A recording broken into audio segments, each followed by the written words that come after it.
Gonna do a wastegate merge. So this is a tile 38 flange. The next one is gonna be a tile 44, but I'll show you guys how I cut these holes and get them fit up to where you don't have to do any grinding on the inside. You get a nice clean weld, and it's hard to see, but if you get full pen, there's really no cleanup necessary for that to flow right. So we're gonna go ahead and show you guys how to do that step.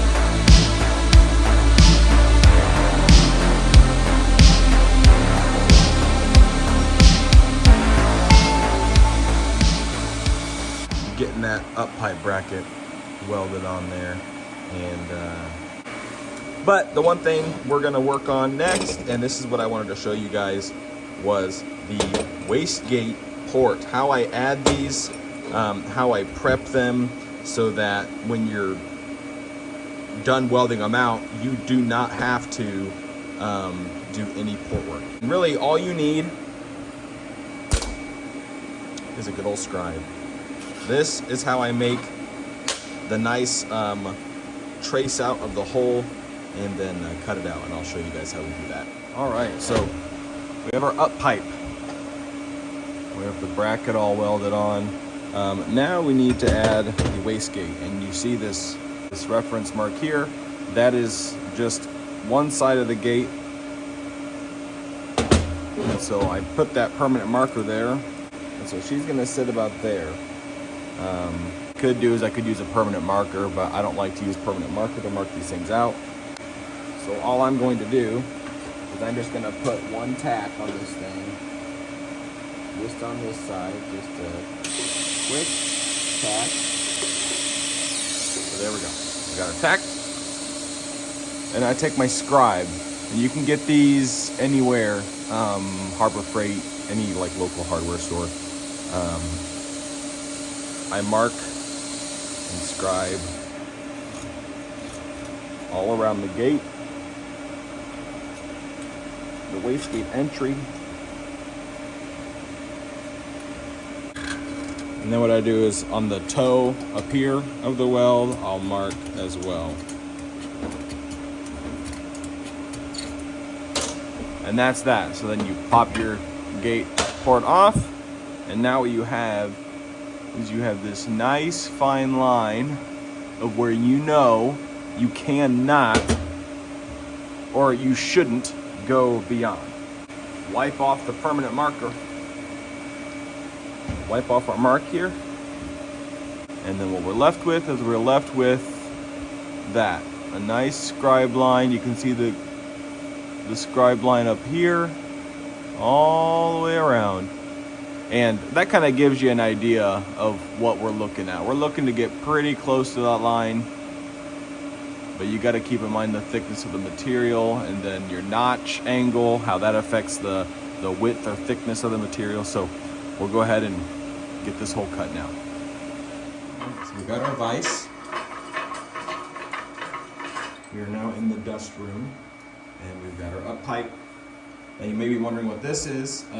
Some may recognize it. This is literally the cuff of a Harbor Freight welding glove. So I cut it, and then I use it as a sleeve to put around the tube so I don't mar it up in the vise.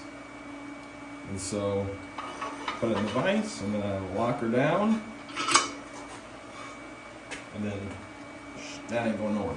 So you can see where we need to cut. So what I do is I'm going to drill a hole in the center, use a hole saw bit, and cut out the majority of the material, and then use a ceramic wheel and knock down the edges, and then Go ahead and get the hole drilled, and then we'll go from there.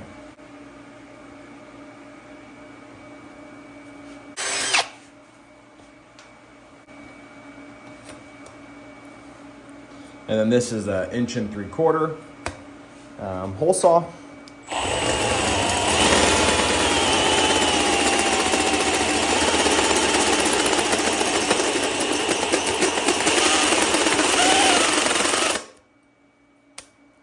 Give me 1 second. I had to put my apron on. Don't want a bunch of chunks all over my sweater and stuff.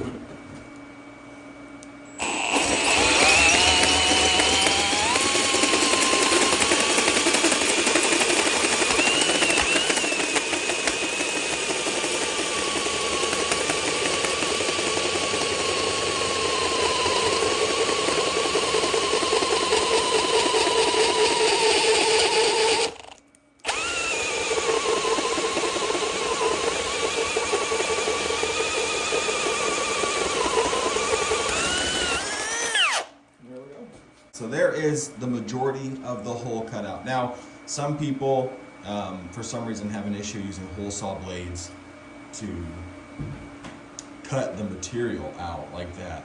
But it all depends on how quickly you're cutting. If you're trying to cut through it as quickly as possible, you're gonna burn out blades like crazy. Stainless, it seems like the faster the blade is moving, it gets hotter, and then stainless work hardens, and then it becomes impossible to get a blade through. So take your time with it, turn your drill down on the slowest setting, and go from there. So there's 2 wheels that I like. There's these wheels, which are a curved wheel, which I think these are like my favorite, but they are pricey. These are like 15, 17 bucks a piece. These wheels are also excellent, but they are like 1/3 the cost. So instead of being 15, 17 bucks, you're gonna spend maybe 6, 7 bucks on these things. So yeah, those 2 wheels do the brunt of the work. So what we're gonna do, we're gonna take our flat. I have one on here, and we're going to start notching away at this.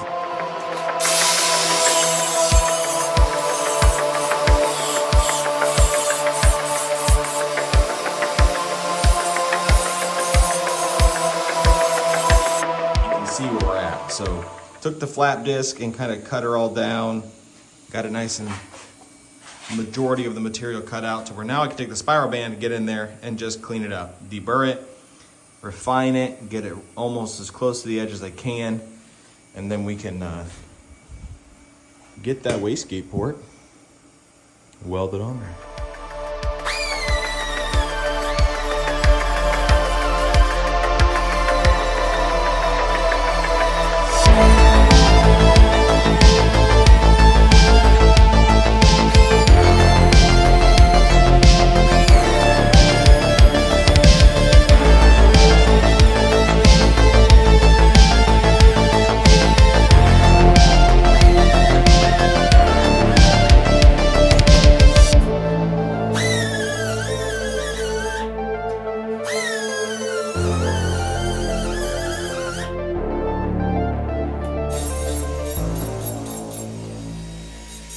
Okay, so you just watched, we went through, we cut the hole, we got it all prepped up. I'm just gonna wipe off the permanent marker. We got the hole cut, right? Now in theory, it should just line right up, and it does. It just lines right up. That's not a miracle. That's just a matter of making sure you prep the material right, and then that's it. You get this nice fit up the inside. So since my old tack is still chilling there, didn't really disturb it, I can just tack that again. Purge plug on this side here. If you don't know what back purging is, I will explain it in just a minute. Quickly, back purging. When I'm welding and I hit the torch and you hear that, When you hear the gas turn on, the gas is argon. It's an inert gas. It shields the welds. So instead of getting a dark gray, black, really cruddy looking weld, you get a nice clean weld. Back purging is when you take and you apply that same inert gas and you cap off the ends of your material and you back purge it. I'm going to turn the back purge on and you back purge your material. So we've got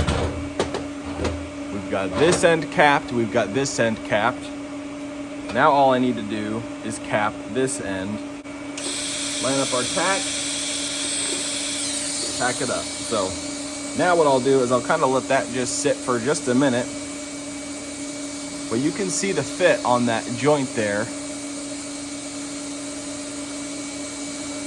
You know, I can even pull it back a little bit to show you. You can see how it fits. So that's the kind of fit you want for a good weld. You know, welding, some people say welding's the easy part. And to some extent, if you've been doing it for, you know, a good little bit, it is the easier part. The fabrication, the grinding, cutting, fitting, that's usually the step that takes, you know, years to get down to where you're proficient at it. So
that is the weld for the wastegate port.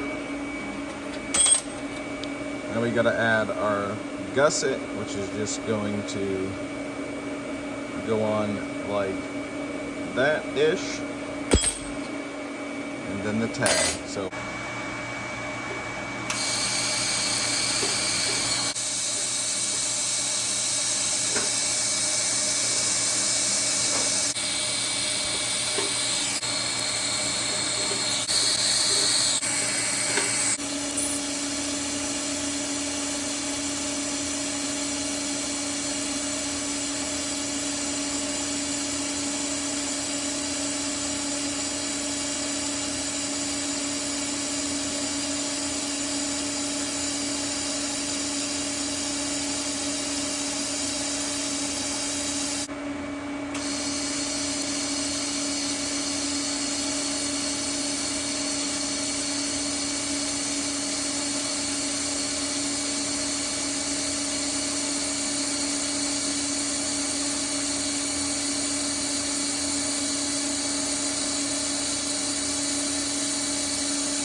So as you saw, we got the gusset welded, we got the wastegate port welded, the tag on there. And this is what you're left with if you do proper prep. You see that fancy weld in there? That's what you get. The purge is good and sound. So that is it, guys. Prep is key when it comes to welding. So Just make sure you guys got yourself a scribe, some flap discs, and get to it.